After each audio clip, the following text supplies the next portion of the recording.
She said forever, then left. And that's when you see it.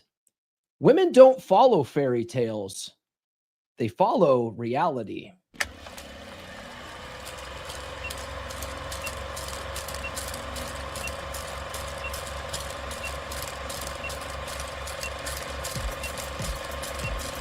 We're going live, baby. We'll do it live. You're listening to the premier podcast for men who want to not only be better with women, but want to be better men in general. This is the Come On Man podcast. And here's your host, Paul Bauer. Paul Bauer. Paul Bauer. Paul Bauer. Paul Bauer. Paul Bauer. Paul Bauer. He is a certified master life coach and NLP practitioner. It's true. It's damn true. Guys, thanks for tuning in today. It's Friday. Thank God. Am I right? By the way, drop a 1 in the chat if you can hear me okay. And was I on mute? Was I on mute during that intro? I was like, because normally when the intro, opening sequence there shows up near the end there, the mute goes off. So I don't know. And it didn't go off this time. I had to manually do that. Anyway, the red pill often gets a bad rap, guys. A vast majority of people out there think it's about hating women. The red pill has historically never been about hating women. It's about not hating them for what they can never be for you. And once you accept it, once you embrace it, only then can you truly understand women's nature and better use it to your advantage. That being said, we're going to get into all the different ways that red pill helps men change their perspective of women for the better if you let it. Now, this might be surprising to some people because, like I said before, red pill does get a bad rap. So let me break things down between the different pill colors. It's something Alan Roger Curry, the late, great Alan Roger Curry, and I talked about once a couple of years ago when he was on my podcast. But the red pill, according to Alan Roger Curry, the red pill is understanding women's nature and accepting them for it. Okay, like you understand it and you're like, okay, this is how things are. I accept that.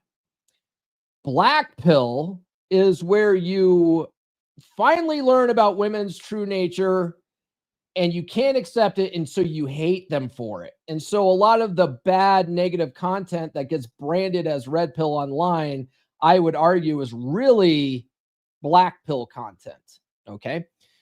Blue pill is where you haven't woken up to the reality of women. You still believe in the fairy tale lie of equal partnership. You think she's your soulmate and, all these kind of things. You put women on a pedestal and you think being a nice guy is the key to a girl's heart. That's more of a blue pill thinking. Okay. And then purple pill is where you have learned women's nature. You've learned a little bit of the red pill, but then you still try to make that Disney fairy tale work using red pill ideology. And it's just not, you haven't fully really embraced reality at that point. You're still leaning more towards blue pill and hoping things really do turn out more like the Disney fairy tale. And they don't typically. Okay, so we're going to get right into it, but real quick, before we get too far, my name is Paul Bauer. I help men level up and get better with women. And the funny thing about doing that is it tends to make us better men in all areas of our lives. So what's one way the red pill changes men's perspective of women for the better? Well, if you let it, the red pill teaches that women are understood through behavior, not words. Okay, we often will, a lot of guys get really frustrated with women. They say women put off these mixed signals because she says one thing and then acts a different way. And that makes us really frustrated and confused. And so what do we teach in the red pill? Well, don't listen to what she says. Just pay attention to what she does. Okay, because her actions will never lie to you.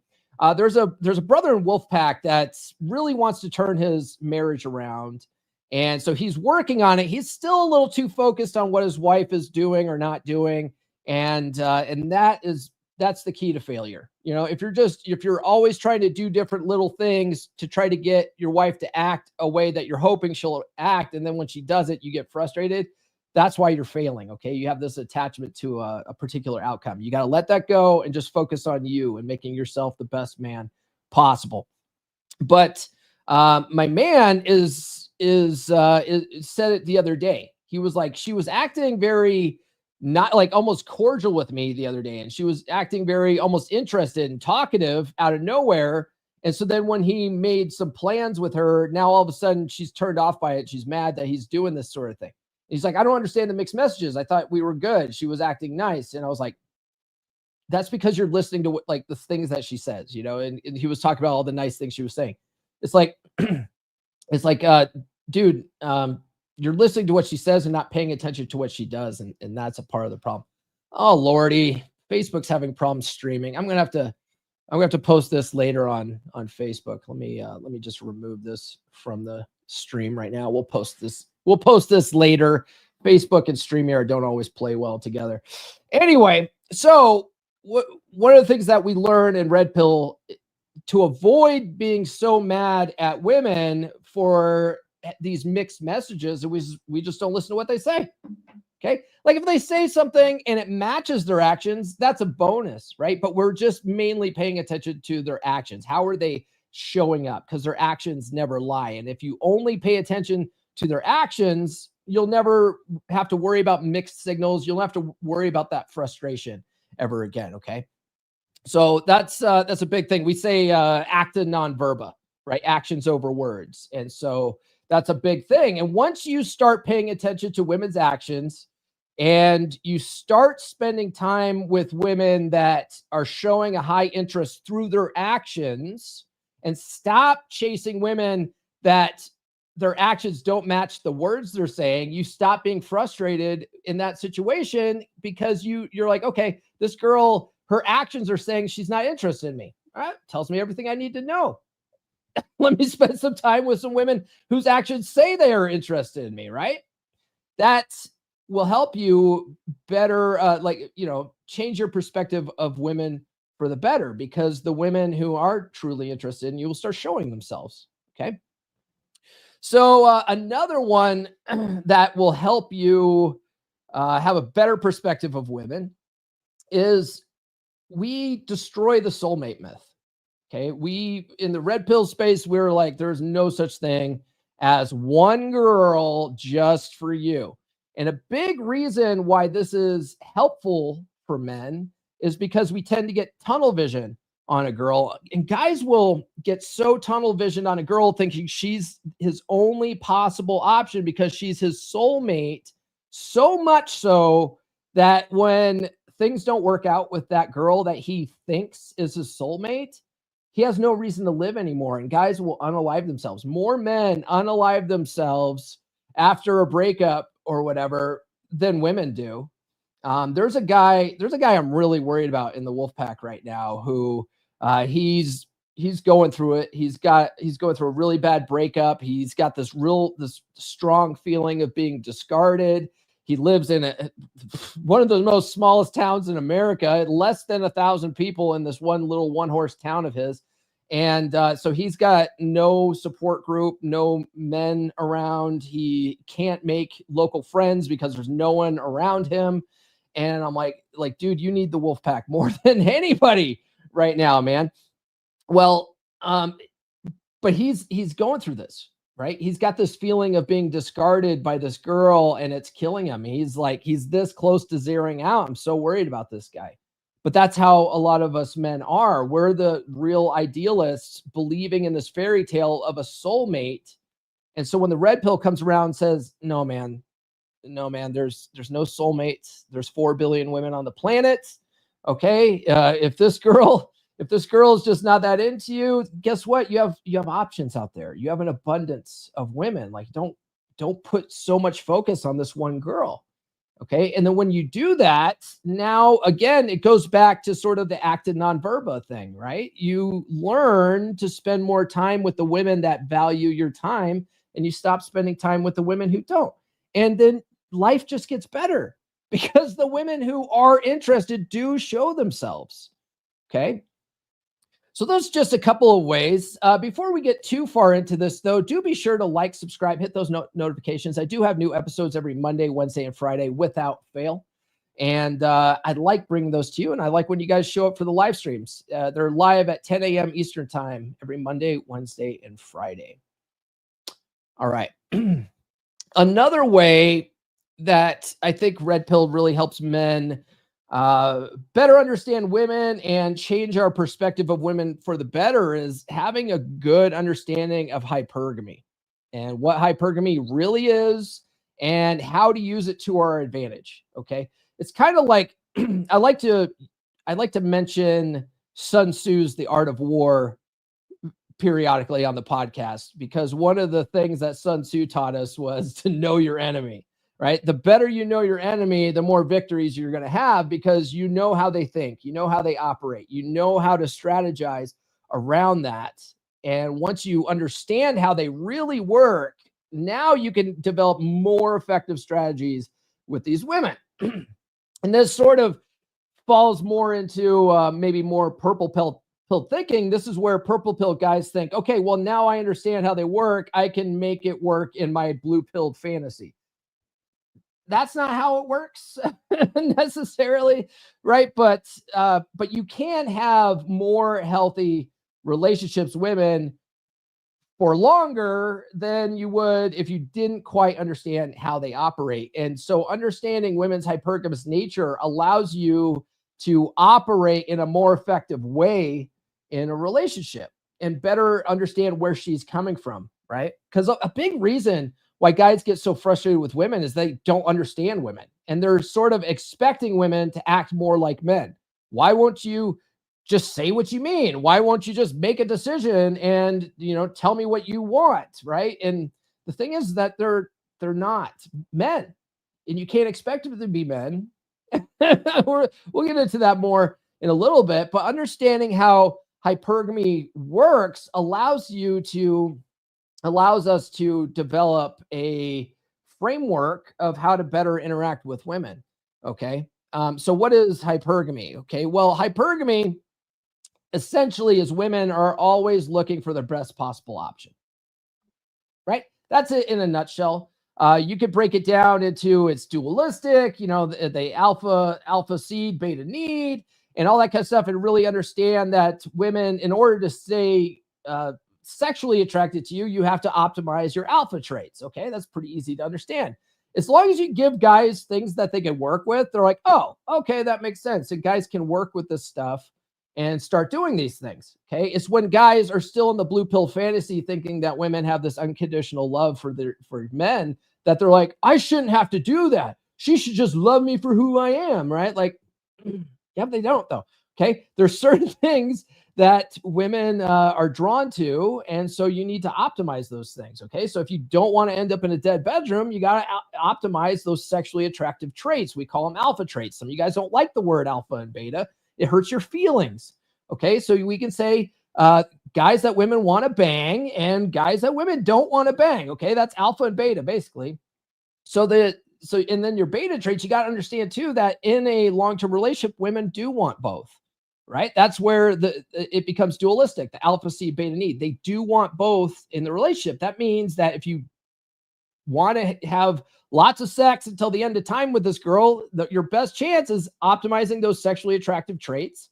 But in order to keep her around and wanting her to feel safe and secure in the relationship, you've got to sprinkle a little beta on it. You've got to have some kind nurturing traits. I often say it's an 80-20 split. Okay. You got to have 80% alpha traits. You got to have 20% beta traits. And then everything should be relatively smooth sailing in a relationship. And the thing is, because of women's hypergamous nature, we have a burden of performance, right? If you look at Breitfeld's law, and now you only have this burden of performance if you want a long-term relationship.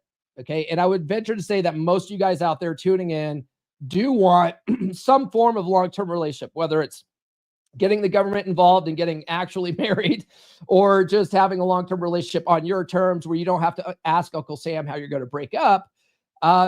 In order to keep that relationship going for the longest time possible, you have to be her best possible option. right? That's Breitfeld's law, which goes to say that women, not the men, determine if a relationship's going to take place, which makes your burden of performance being a man worth keeping. Okay, because if you're a man worth keeping, if she thinks you're her best possible option, she's going to do whatever she can to keep you. That's why we often say too that relationships are the woman's job. It's her job to keep you, but it's your job to be a man worth keeping. You only understand that concept if you have a good understanding of hypergamy and women's nature. Okay, and then once you understand that and embrace it, you can have a better perspective of women and how they operate.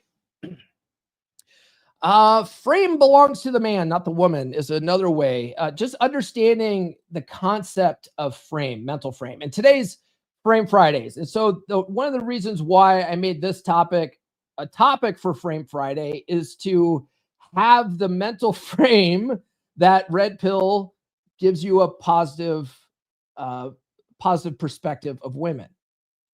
Yeah. But frame is so important.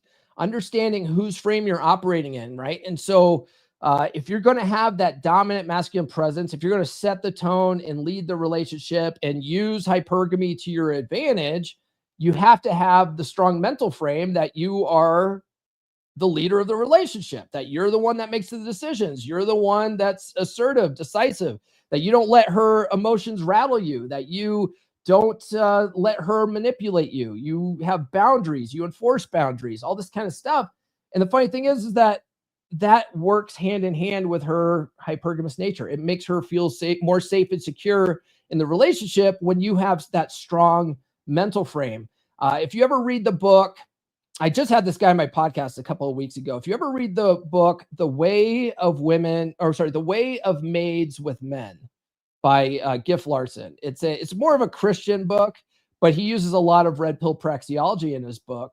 And one of the things that he talks about is to think of your mental frame kind of like an oyster, right? And it's a safe space for her as the pearl to develop in.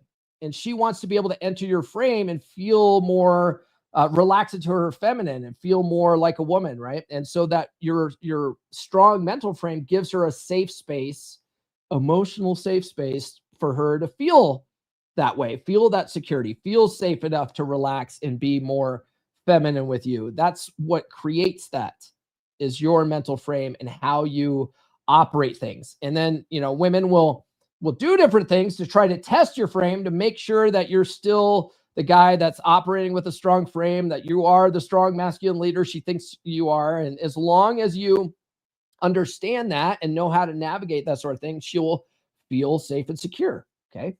So understanding how frame works and how frame works when it comes to women is paramount, right?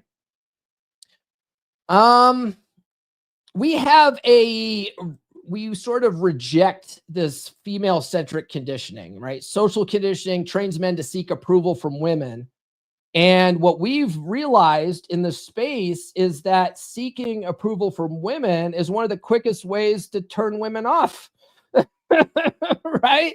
So we reframe this like women are not there to validate you. So and when you stop putting women on pedestals and you stop trying to get women's buy-in on things and stop getting women's permission for things and stop getting women's approval on things, you'll find that women find you more attractive because you're not trying to qualify to them all the time. Because going back to hypergamy, understanding that women need to see you as above them in some way, you operate that way. Okay. And then when you operate that way, now you can see what it's like when a woman relaxes into her feminine and treats you like an absolute king. Okay. Any guy who's read my book, we're past the 8-minute mark, Get Her to Fuck You Again, right? Any guy who's read the book and actually read it and started applying it. Okay. Because there's a lot of guys that buy the book and put it on the shelf and don't do fuck all with it. Right. But the guys that buy the book or they listen to it on Audible and they're listening to it on repeat and they're applying this in their marriage, I have them DMing me all the time going, dude, it's like night and day. Me doing this stuff, my wife is just like, I just love that I don't have to make decisions. This is so amazing. right? Because women don't want to be doing that stuff. They don't want to be operating in their masculine, but society, the blue pill society is saying, hey, women, be more like men. You got to go out there, you got to go and get your bag, queen. You got to be a boss babe, and you got to compete in the marketplace, the labor marketplace. And when you're competing in the labor marketplace, it puts you more in your masculine. So we have all these masculine women running around thinking that they're boss babes. And then when they finally experience in a loving relationship, a guy that sets the tone and leads, and they don't have to make decisions anymore. All of a sudden they're like, this is amazing. I get to be a woman. And so then they start acting like women. And it's a beautiful thing to watch. It's a beautiful thing to watch, right? So us rejecting that female-centric, was it the gynocentric social order, and saying, no, that's not how nature built us as men and women. We have differences. Those differences are meant to complement each other.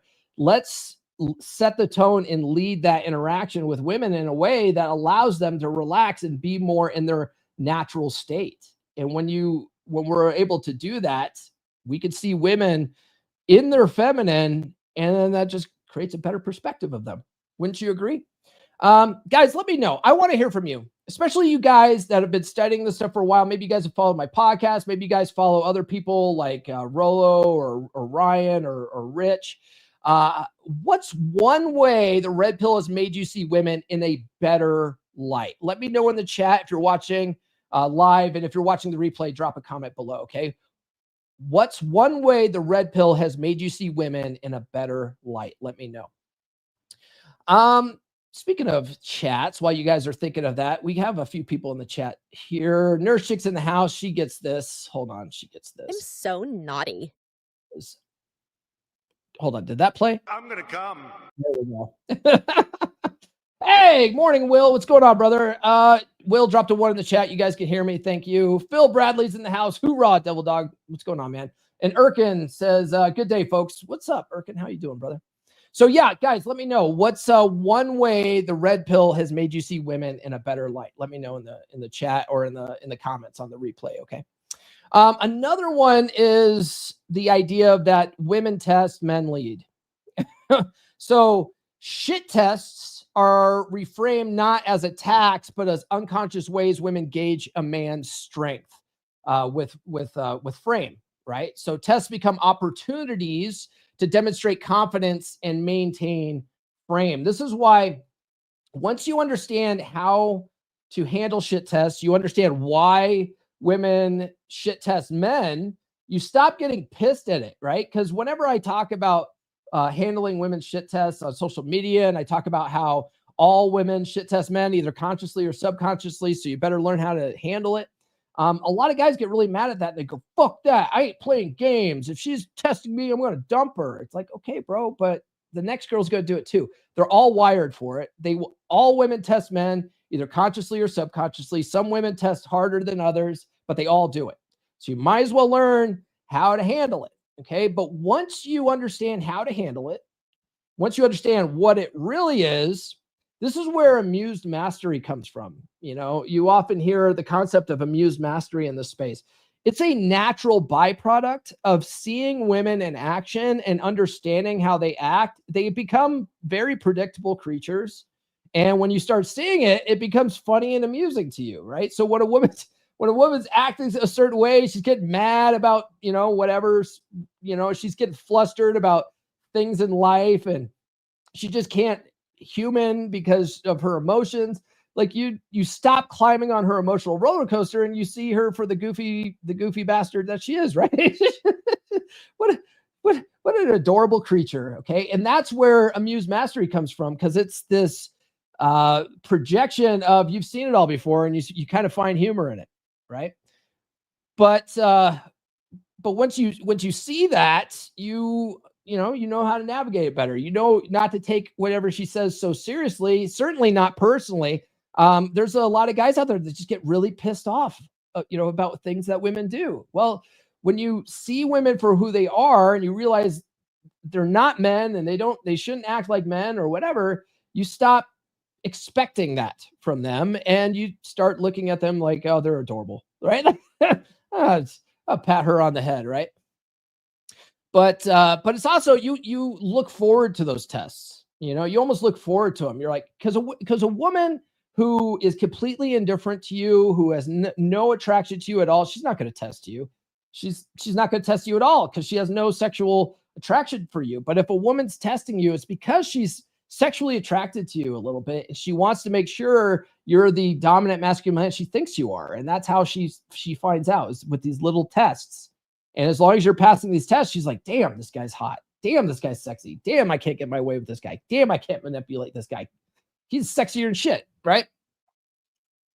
Another one is we stop pedestalizing women.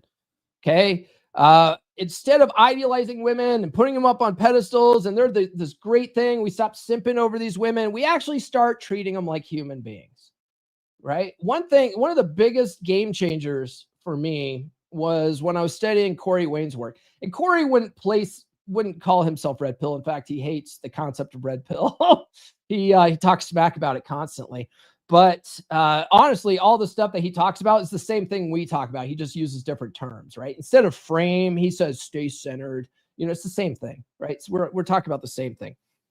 Well, one of the things that I learned from him that I realized how groundbreaking it was, I mean, it's not like he came up with this stuff either, but for me, it was like, oh, it was just like a slap in the face, was treating all women the same. You treat the ugly and fat ones the same way you treat the hot, pretty ones. Okay. Because what tends to happen, what do blue pill guys do? The ugly, fat ones that don't find attractive, they treat them like human beings, right? Most of the time, unless they're just real dickheads, then they might talk down to these women. But for the most part, they'll just treat them like people, right? They're not sexually attracted to them. They're just treating them cordially like humans. And then the hot ones, they put them on pedestals. They fawn all over these chicks. They try to give them gifts all the time. They try to give them money all the time, right? There's all these guys just giving random women money, hoping that these chicks will give them a shot, right? And it's like, that's not, women, like a lot of guys think that it's money that women are attracted to. It's not the money itself. It's the traits it takes to acquire resources, right? And so if you're just giving money away to chicks because they're hot, that's not attractive to them. They realize that you're simping over them, and that's unattractive behavior, right? So us red pill guys realize that. We're like, oh, well, if we just treat the hot ones like they're just people, that actually sets you apart, because 99% of the guys out there are fawning all over the hot ones. And so the one guy that treats a hot girl with somewhat indifference, she's like, what's up with this guy? All these other guys are giving me money and gifts and all this kind of stuff. And this guy, he's cordial with me, but he's not, fawning all over me. What's going on with this guy? Now you're different. Now she's curious about you. That draws women in. Okay. So that sort of thing actually helps you better understand women's nature. And for me, it creates a better perspective of them. Right. Guys, do me a favor. If you're finding value in any of these episodes, do consider sending a super chat. That helps support the show probably more than anything else. You don't have to be sending me no $500 super chats like guys are doing to these 304s out here, but send your boy a couple of ducats or two if you're finding value in this stuff. All right. Another one is love as an action, not idealization. Idealization. I need more coffee. So men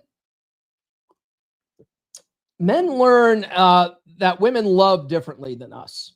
Okay. Now, guys that just can't accept this, black pill guys, they can't stand this. And they'll even go as far as to say that women don't love you at all. Right. I've heard people like, I think I heard it from Coach Greg Adams. He says that women don't love men at all. He says the way love works is it flows downward from the husband to the mother to the child. And then respect flows upward. So she doesn't love you, she respects you. I can see that perspective for sure. But the way I would look at it is for a woman to love a man, respect is a prerequisite. Okay, so if she doesn't respect you, if she's able to walk all over you, if she's able to get her way with you, if you're not a guy that sets boundaries, if you're a guy that fawns all over her and puts her on a pedestal and she can do no wrong and all this stuff, she has no choice but to look down on you because you put her up on this pedestal, and now she has no respect for you, and now she can't love you in the way that women love men, right? So,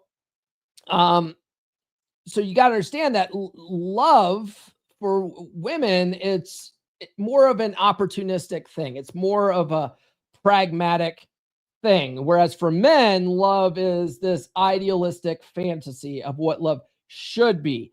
And if you look, and if you ask any Christian guy, they'll like, well, the Bible clearly says that love is this, and there's this definition of love, that love is like, what is the biblical definition of love? It's let's see, biblical definition of love. It's very clearly spelled out, right? Let's see here. Quote. 1 Corinthians. Yes, here it is, right? Love is patient, it's kind, it's not envious, it's not boastful, it's not arrogant, it's not rude, it's not self-seeking, not easily angered, and not resentful, right? Like there's a biblical definition of love. But who wrote that?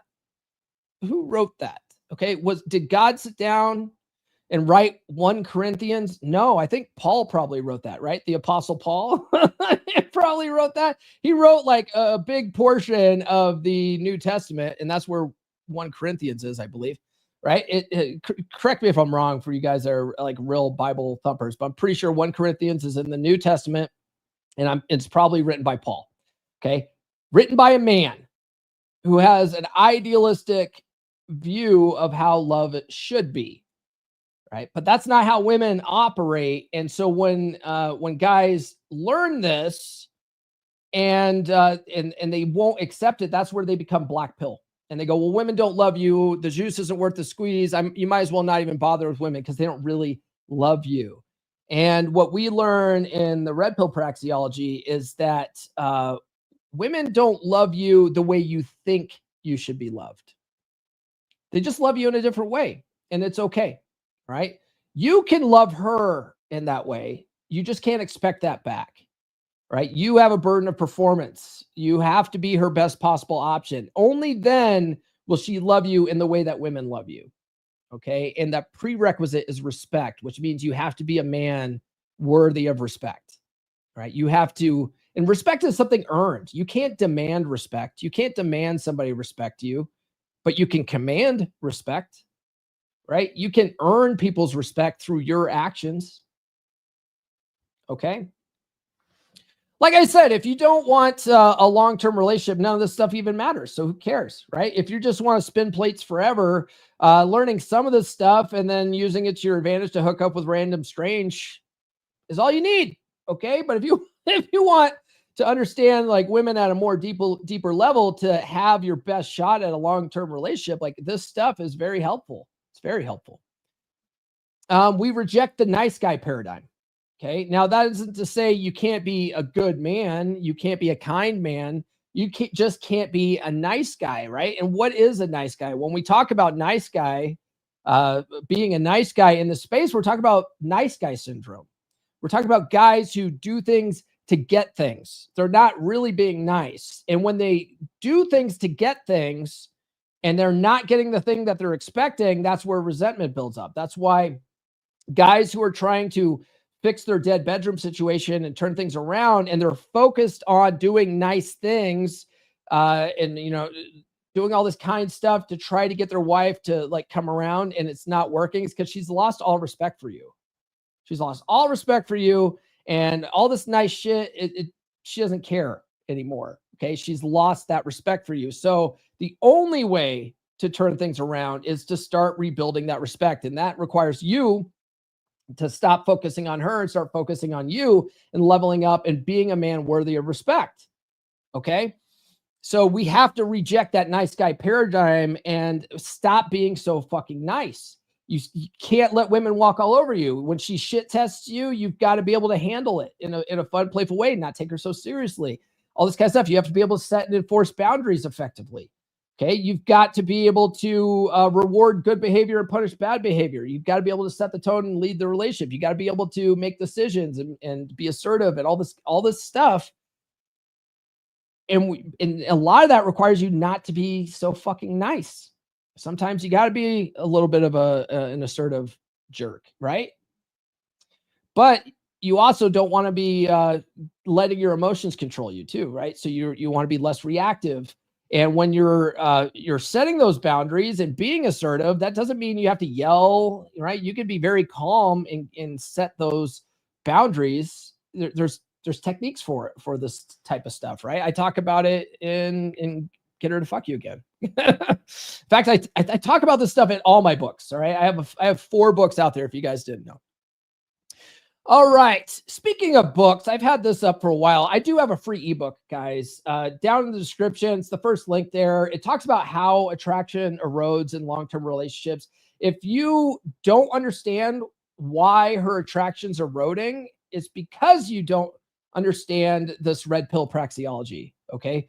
And if you don't know how to if you don't understand what's happening, you don't know how to defend against it. So I kind of talk about how this free ebook's like defending against the dark arts. All right. So grab that. If you haven't grabbed that, it's the top link in the description there.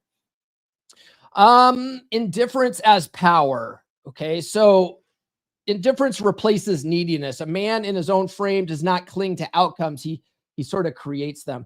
But indifference is huge. Okay. Because a big part of better interactions with women is not climbing on their emotional roller coasters, right? Women might come at you with their emotional storms. They might have a mood swing. They might be really bitchy and complaining or crying and all this kind of stuff. And most men, as nice guys, trained nice guys, are trying to keep her happy all the time. You're just like, oh my God, she's not in a happy state. She's in a grumpy state. And so then you're trying to walk around, trying not to cause fights, but then she's picking fights. So then you get mad and you yell back at her, which makes things even worse. And it's just spirals out of control. Right. But if you, at the very least, act indifferent, you know what I mean? Like she's all moody and bitchy and complaining. And, one of the things that I do tell guys to do is to, extend that olive branch. Like, hey, clearly something's eating at you. Right? You're not mad at her for snapping at you or whatever. You just sort of let that roll off your shoulders. That's what indifference does. And indifference really does make a difference with women because you're not climbing on their emotional roller coasters. They don't want you there. It shows that you're not shaken by her nonsense. Right? And so when she's all acting out of control and neurotic and whatever, and you're just like, hey, whoa. You want to talk about it? Like something's eating at you. You want to talk about it? No, I don't want to talk about it right now. All right, cool. Well, I'm going to go over here. When you're ready to talk about it, I'll be over here. Right? That's indifference. You're not letting her emotions dictate how you feel and how you react. Okay. And the funny thing about that is when she realizes that her emotions have no effect on you, that actually makes her feel more safe and secure because you're maintaining frame. Right? And so once you understand that and you understand how she operates and you can almost predict that behavior, it almost changes your perspective on her a little bit, doesn't it? You're like, she's just a neurotic woman in her feels. She's being controlled by her estrogen. I can't blame her for that. Right? We like to teach having a dominant masculine presence as the mental frame that you're in, right? And we've learned the term of a dominant masculine presence from R.P. Thor. He's really the one that put that term on a map. He wrote the book, A Dominant Masculine Presence, and then he masterminded this book series that me and a few other guys have participated in. I don't know if that series is going to keep going without Thor leading the charge for it, but there's at least a handful of books in the series on this. And I wrote the first one. It's one of 2 that are available on Audible too, but Psychology Paradigm is my book on this. But having that dominant masculine presence, it's not about aggression. It's about unshakable groundedness. It's how you carry yourself. It's your body language. It's your tone. It's how you lead your relationships. It's about taking ownership of things. One of the things I talk about in my book is the concept of extreme ownership, which I learned from Jocko Willink and Leif Babin. They wrote a phenomenal book on extreme ownership. Because what do most people out there aren't taking ownership for stuff. Like, you see a lot of guys, especially in the red pill space, they talk about how you can't hold women accountable, or we got to hold women accountable, or society doesn't hold women accountable. But you know what? Most guys don't hold themselves accountable, And the way you do that when you are in relationships, when you're in a job that's not going for you and all this stuff, is having a sense of self-accountability and ownership of everything in your world. And if things aren't working out for you, you've got to look inward on, what can I do about this? Right? I've got to take some ownership here. Like, yeah, she's a bitch. Yeah, she's probably narcissistic, or she's got BPD or whatever. You can't change that. But what can you do better? Well, one, I can stop picking narcissistic BPD bitches out there, right? Like, that's one thing I can do. Right? But a lot of you guys have this Captain Save a 304 attitude, and you're always trying to save these crazy chicks. It's like, stop trying to save these crazy chicks, okay? Have a sense of self-accountability. Part of that is having that dominant masculine presence, right? Having that sense of ownership in all areas of your world, right? And I mentioned psychology paradigm here. Let me play a commercial for that real quick, and then we'll get back to the topic today. Have you ever felt like something's holding you back in your relationships? Like you're always on the back foot, struggling to connect with women? You're not alone. Many men are taught to be weak, to defer, to play small around women by their upbringing, by society, by the very world that shaped them. But what if you could break free from the invisible chains that have held you back? What if you could rewrite the script, reprogram the paradigm that's been running your life? This is your chance to step into the man you were always meant to be. In The Essential Skills of a Masculine Presence, Psychology Paradigm by Paul Bauer, the first book in R.P. Thor's groundbreaking series, you'll learn how to understand and transform the paradigms that have shaped your life. You'll discover how to develop a dominant masculine presence, one that commands respect, inspires trust, and brings fulfillment to your relationships. Don't wait for life to change on its own. Take control. Order your copy of The Essential Skills of a Masculine Presence, Psychology Paradigm now on Amazon. Available in hardcover, paperback, or on Kindle. This is more than a book. It's your roadmap to a life of purpose, strength, and success. Make the decision today. Reprogram your life and step into the man you were meant to be. We got quite a few people watching right now, but y'all are quieter and shit. Erkin says, good day, folks. Oh, he said that already. Brother Ray from Wolfpack says, know and love women for what they are, not for what you want them to be. Absolutely. And then Spike says, bustin' skank nuts. Very well. Very well.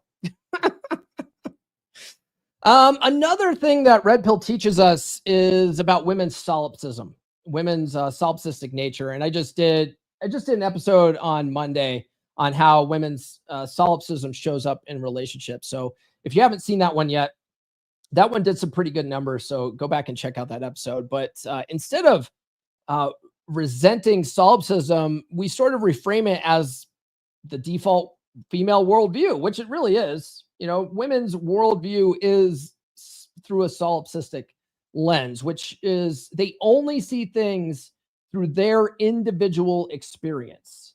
Okay, so it's not that women see things from a female point of view.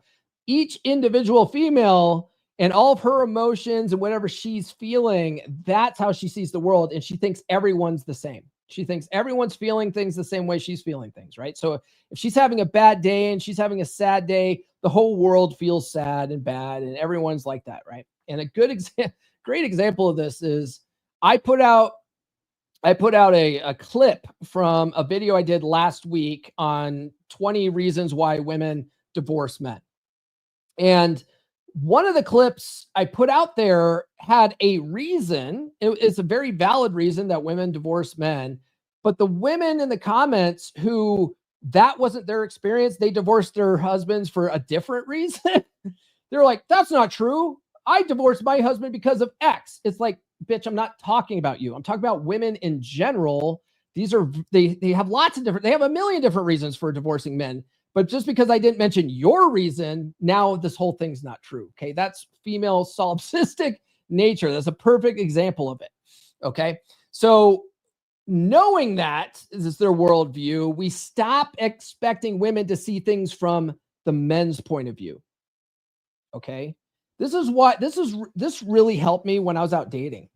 Okay. Because one thing that will help you out in the dating circuit is realizing that women like mystery, and women are more attracted to men whose feelings are unclear. And so when you understand that, if you take women's solipsistic nature into consideration and realize she doesn't care about your struggles, she doesn't like all this kind of stuff, women are looking at things through a specific lens. You stop sharing too much, right? So on dates, it made it very easy for me because I asked Nurse Chick. Okay, Nurse Chick doesn't talk at all, so I run my mouth constantly. And, I have a whole podcast. Like, of course, I'm a guy that runs my mouth, right? But so you ask Nurse Chick. I will run my mouth. I will talk until the cows come home. And what stopped me from doing that on the dating circuit and allowed women to do 80% of the talking was in my head. I just had to keep telling myself, she doesn't care. She doesn't care, bro.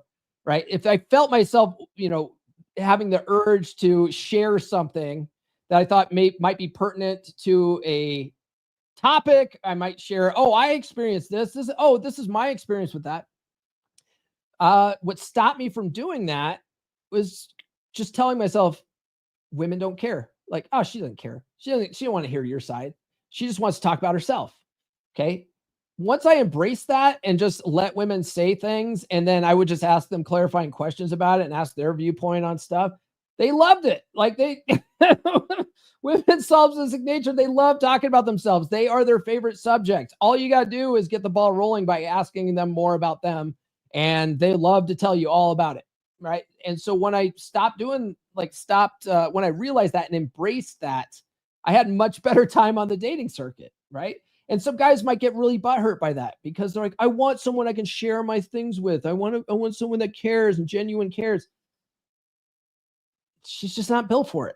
Okay. That's what the bros are for. That's why you have bros to talk about that kind of stuff. Right. But what you'll find is most people don't care. Most people don't care about your struggles and your problems and all this kind of stuff. And so finding a good circle of guys who are really there for it, it's so valuable. And most guys don't have that. They don't have that at their disposal. Right. One thing that was very helpful for me was reframing rejection. Okay. A lot of guys are afraid to talk to women. They just don't even want to put themselves out there because they are so afraid of rejection. That's why when a lot of people are so concerned about the rise of the incels, right? There's like 80% of guys under 30 who have never had sex, and it's like this big crisis, and all of a sudden people are worried about it.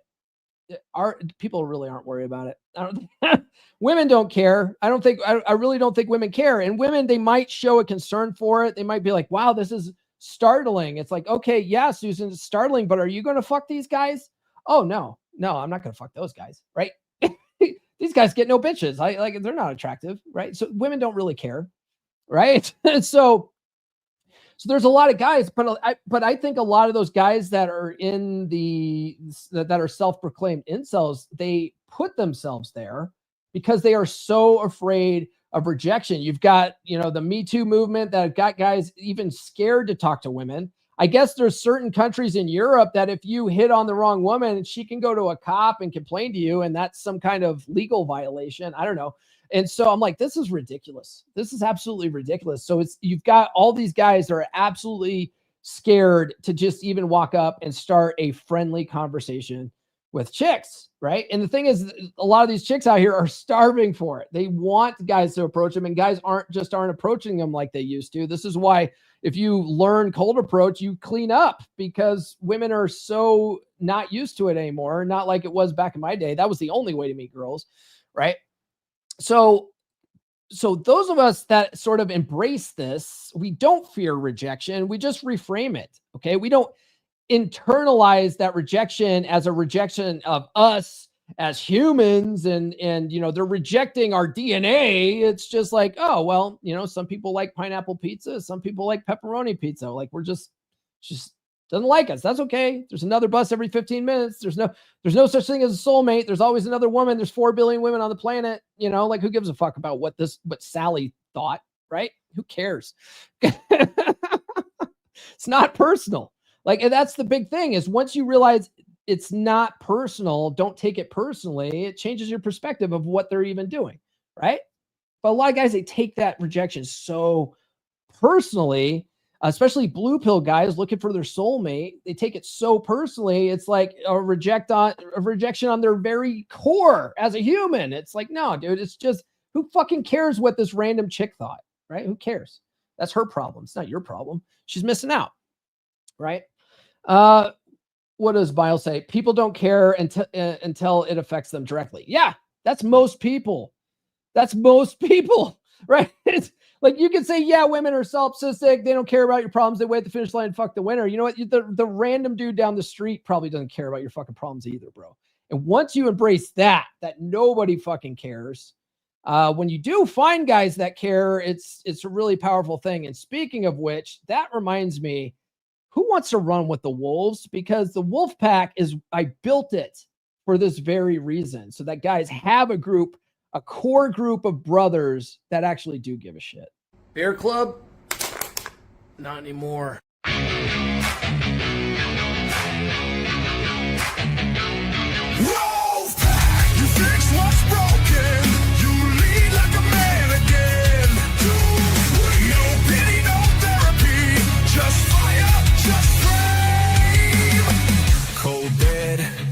Home, midlife drift, feeling alone. You don't need hacks, blogs, lies. You need men with fire in their eyes. We rebuild from the ground up.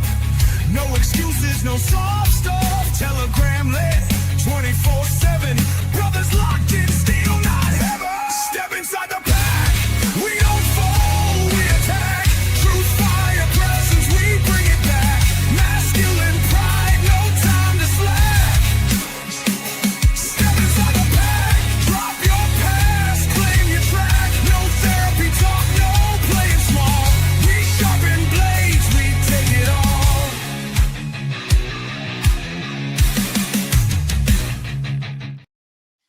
Ooh, somebody give me a 2 sweet for that one. Miles says, I have a job interview today, so I'm ironing my shirt right now. Hey, cool. Break a leg, brother. I knew what you meant. Miles. Oh, man.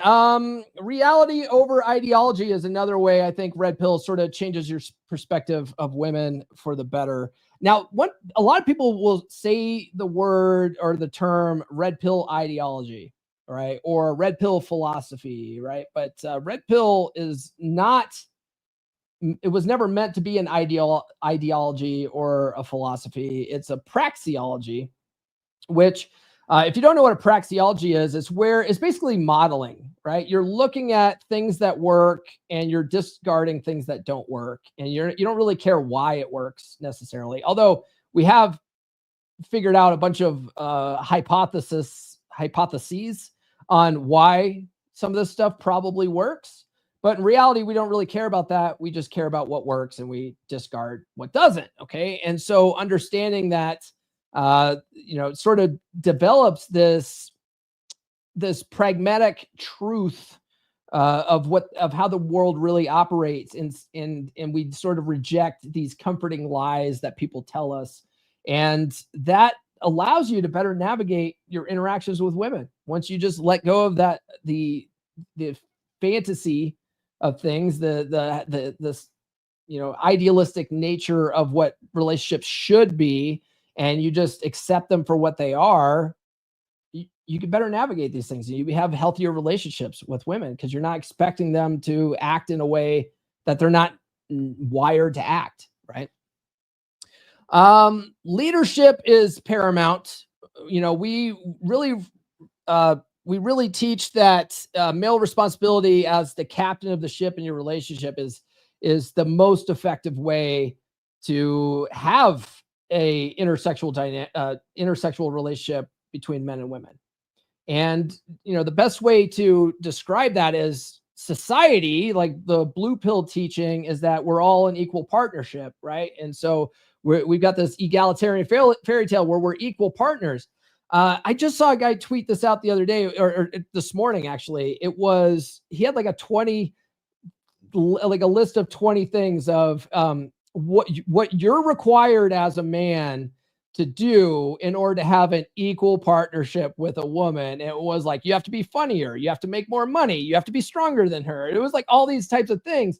And it was like, once you really look at the absurdity of trying to have an equal partnership in a male-female relationship, it's laughable, right? It's laughable. And you realize that when guys are trying to have this equal partnership, it's still not an equal partnership, because they're deferring to her authority. They want her to make decisions on things. They want her buy-in on things before they take action on things. And what does that make her? That makes her the boss.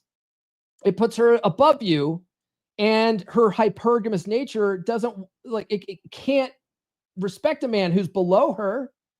And so now she starts losing attraction for you. She starts building up a lot of resentment for you, because in her natural state, she doesn't want you to be below her. She doesn't want to be the one making the decisions. Even though society says, yeah, we should have an equal partnership, she should have a buy-in on things, right? So what we teach is completely different. We're like, no, well, if women naturally don't react that way, because we don't care about what women say, we care about what they respond to. Go back to the beginning of the episode. When you really pay attention to what they respond to, you go, okay, well, then I'm going to just fucking lead this motherfucker, right? I'm going to set the tone, lead. I'm going to start making decisions.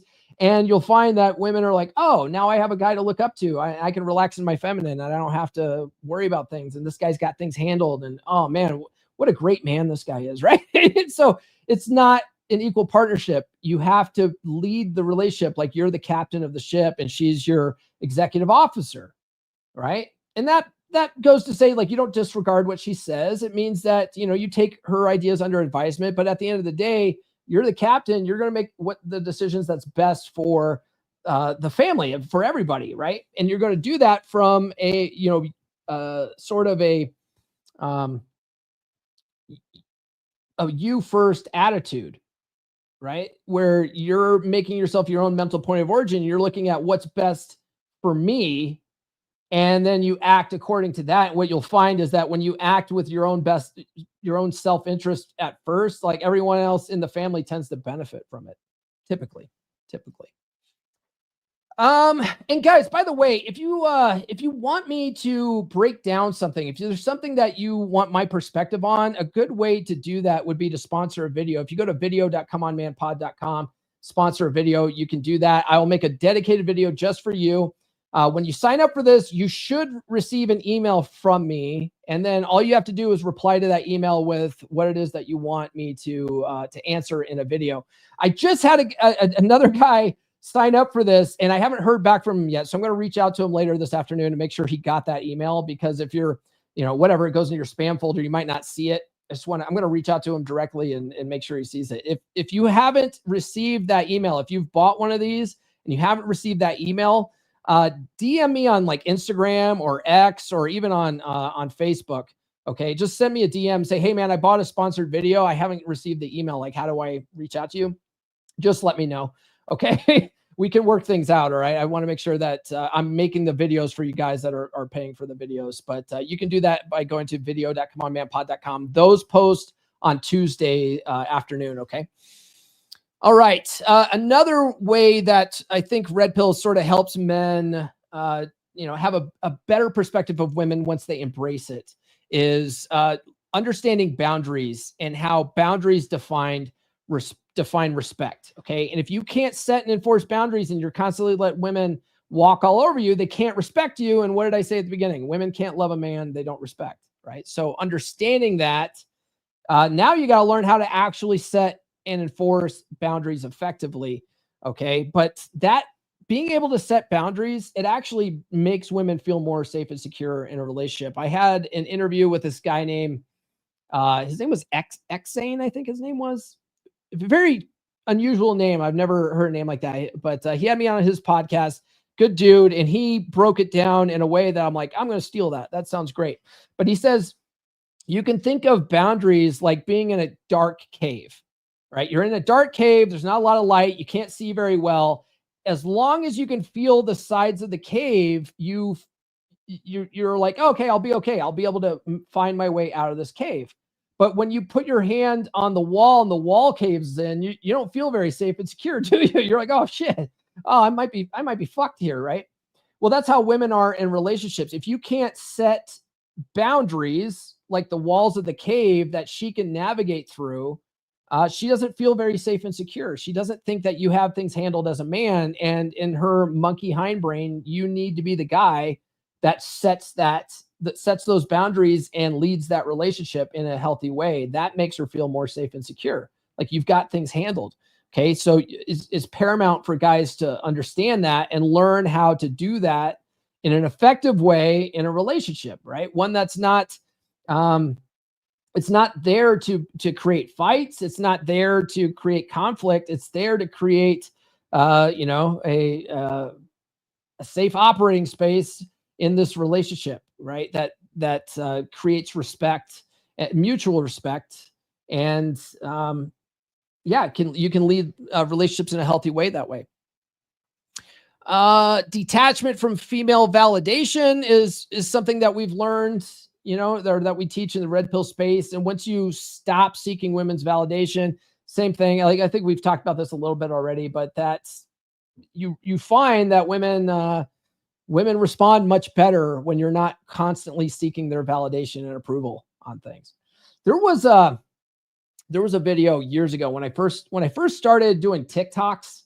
There was a guy that was following me, and he stitched one of Emily King's videos. I don't know if you guys know Emily King. She's got millions of followers now. She's the girl that you've probably seen her. She's got millions of followers. All of her videos go viral. She slides in front of a mirror and then says things, sort of men's rights activist type crap in front of a mirror, right? And like, she's able to acquire millions of followers. I had her on the podcast in the early days before she had millions of followers.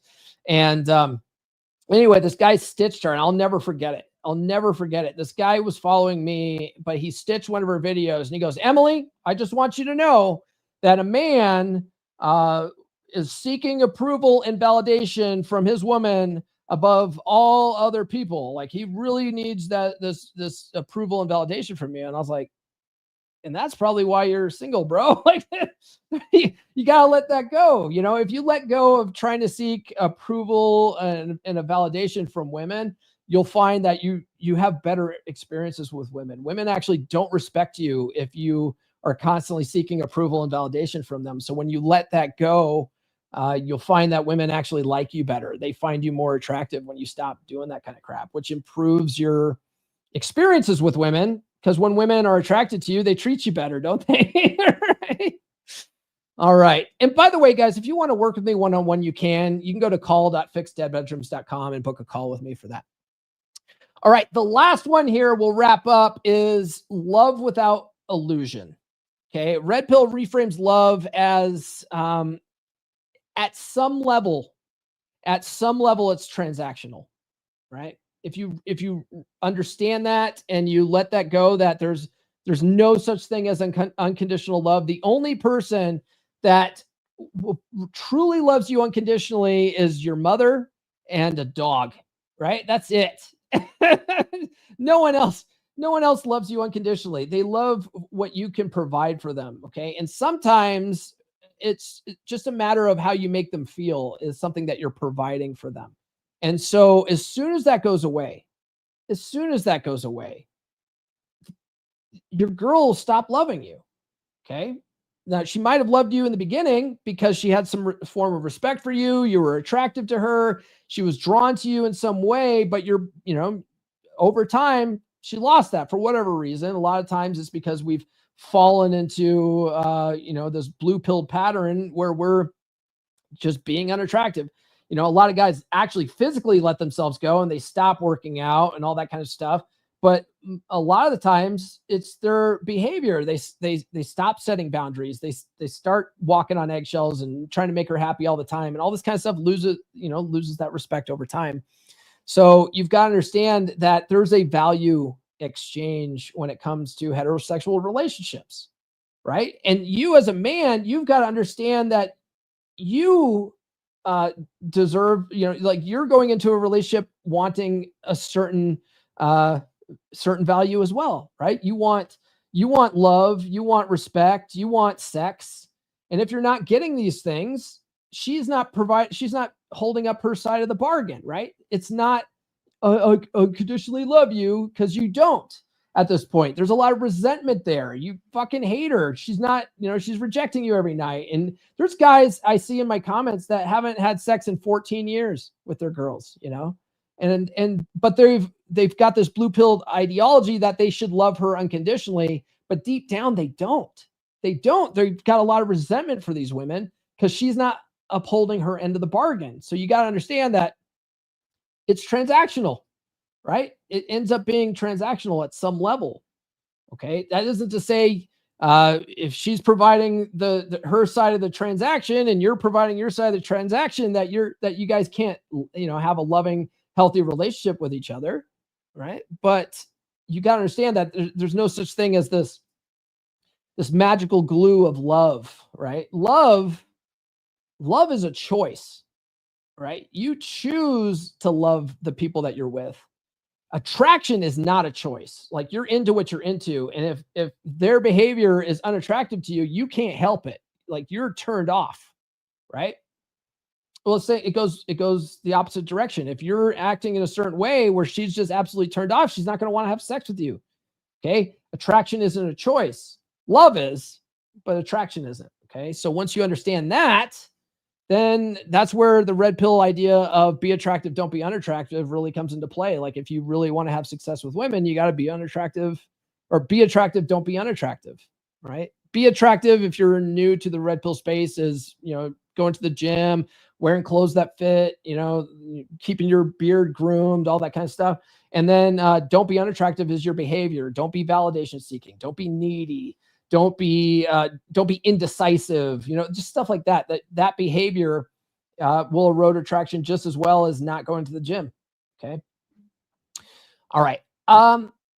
That's all we got for this episode, guys. I hope you guys found value in it. Tune into the podcast on Monday. For you married guys or guys in long-term relationships, we're going to be talking about why hypergamy doesn't care about your loyalty.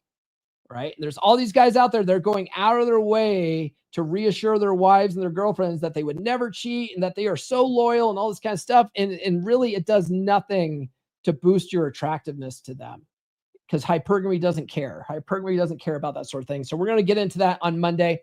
Other than that, guys, do be sure to like, subscribe, hit those notifications if you haven't done so already. Like I said before, I have new episodes every Monday, Wednesday, and Friday. Other than that, I think we'll just go ahead and sign off now. We'll see you guys on Monday.